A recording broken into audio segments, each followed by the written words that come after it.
समय, इसे हम देख नहीं सकते, सुन नहीं सकते, पर फिर भी हम हर दिन और हर पल इसे महसूस करते हैं। तो क्या है ये? क्या ये स्पेस से किसी तरह संबंधित है? आइंस्टाइन से पहले वैज्ञानिकों का ये मानना था कि स्पेस और टाइम दोनों स्वतंत्र रूप से बिल्कुल अलग-अलग एग्जिस्ट करते हैं। इसलिए स्पेस में हुआ किसी तरह का बदलाव टाइम को इफेक्ट नहीं करता। न्यूटन के अनुसार टाइम एब्सोल्यूट है, यानी कि पूरे ब्रह्मांड में हर जगह और हर स्थिति में यह सब के लिए समान ही रहता है। मतलब कि अगर मेरे लिए 2 घंटे गुजरे हैं, तो इस ब्रह्मांड में हर किसी के लिए 2 घंटे ही गुजरे होंगे।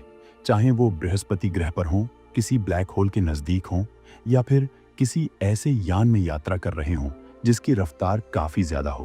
पर आइंस्टाइन की सोच थोड़ी अलग थी। उनका मानना था कि स्पेस और टाइम दोनों एक दूसरे से जुड़े हुए हैं, जिसके कारण दोनों इंडिपेंडेंटली एग्जिस्ट नहीं करते। उनका यह भी मानना था कि टाइम एब्सोल्यूट नहीं बल्कि रिलेटिव होता है, यानी कि ये सबके लिए सेम नहीं रहता।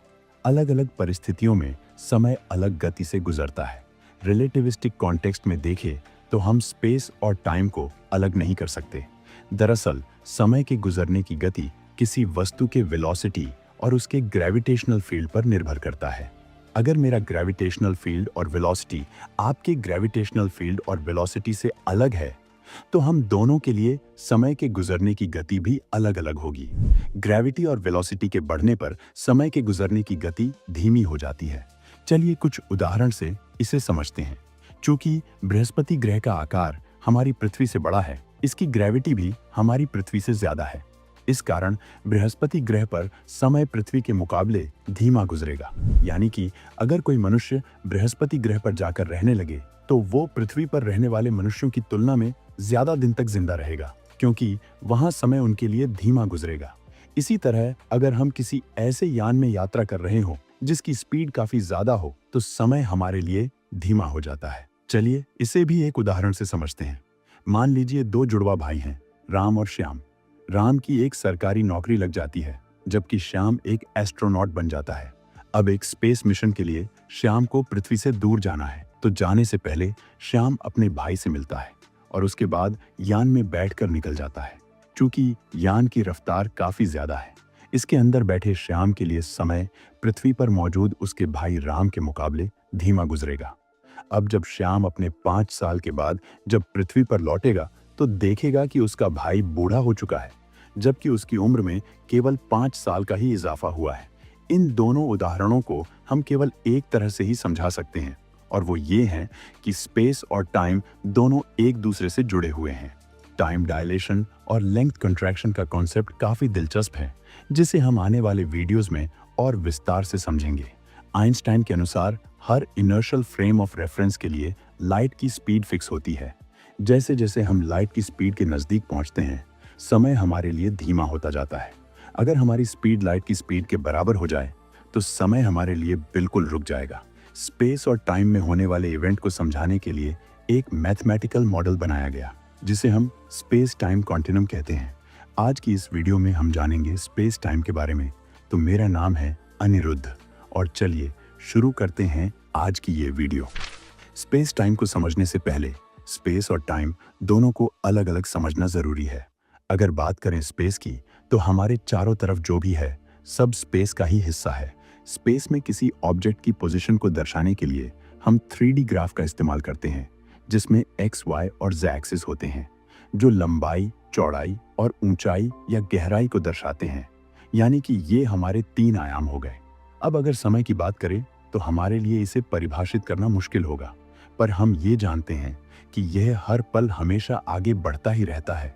इसे हम चौथा डिमेंशन मानते हैं। अब अगर स्पेस और टाइम दोनों को मिला दिया जाए, तो बनेगा 4 डायमेंशनल स्पेस टाइम।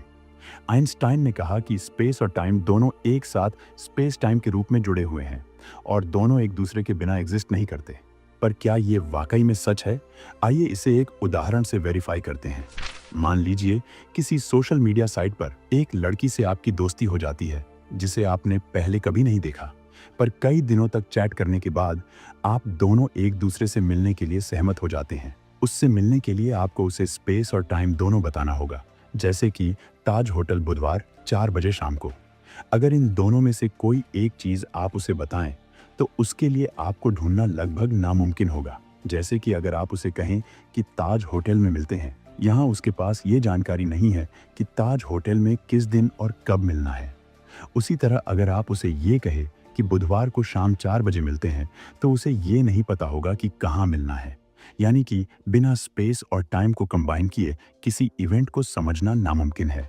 जैसा कि मैंने पहले ही बताया, स्पेस टाइम 4 आयामी होता है।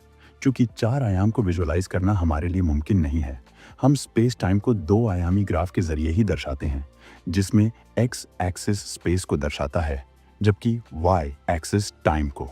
चूंकि स्पेस और टाइम एक दूसरे से जुड़े हुए होते हैं, कोई भी वस्तु जब स्पेस में मूव करती है तो वो समय में भी आगे बढ़ रही होती है।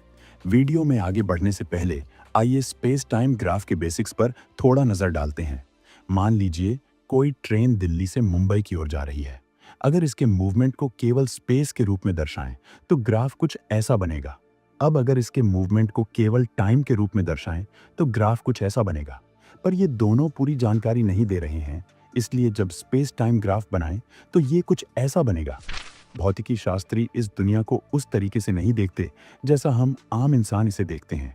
हमारे लिए ये दुनिया एक मूवी की तरह है जो लगातार चलती रहती है, पर भौतिकी शास्त्री इसे फ्रेम बाय फ्रेम देखते हैं।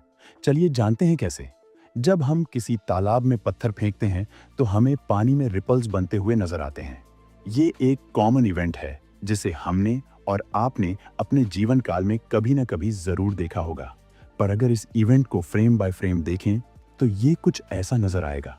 जब हमने पत्थर फेंका तो इंस्टेंटली कुछ नहीं हुआ।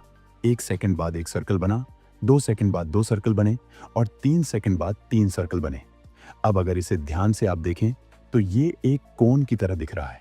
इस ग्राफ में तो हमने केवल 3 सेकंड के बदलाव को ही दर्शाया है, पर अगर आपको इसके फ्यूचर में होने वाले बदलाव को देखना हो तो केवल इस कोन को और आगे ड्रॉ कर लें। बेसिकली ये कोन स्पेस टाइम के थ्रू लाइट का लोकस है।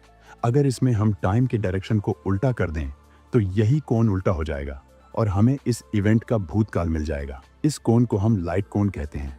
आइंस्टाइन ने कहा था, for us physicist the separation between past, present and future is only an illusion, although a convincing one. यानी कि भौतिकी शास्त्रियों के लिए भूत, भविष्य और वर्तमान हमेशा ही एग्जिस्ट करते रहते हैं। समय का गुजरना केवल हमारा भ्रम है। अब आप सोच रहे होंगे कि अगर भूत, भविष्य और वर्तमान हमेशा ही मौजूद रहते हैं तो फिर हमें ये दुनिया हमेशा चलती हुई क्यों नजर आती है? इसका उत्तर वीडियो के प्रिंसिपल पर आधारित है। जब हम कोई वीडियो देखते हैं तो ये हमें चलती हुई नजर आती है, पर असल में होता ये है कि वो कई इमेज का कॉम्बिनेशन होता है जिसे जल्दी जल्दी हमारे सामने प्रस्तुत किया जाता है। अब इस फ्लिप बुक को ही ले लीजिए। इसमें कई पेजेस हैं जिसमें कुछ फुटबॉलर्स की तस्वीर बनी हुई है।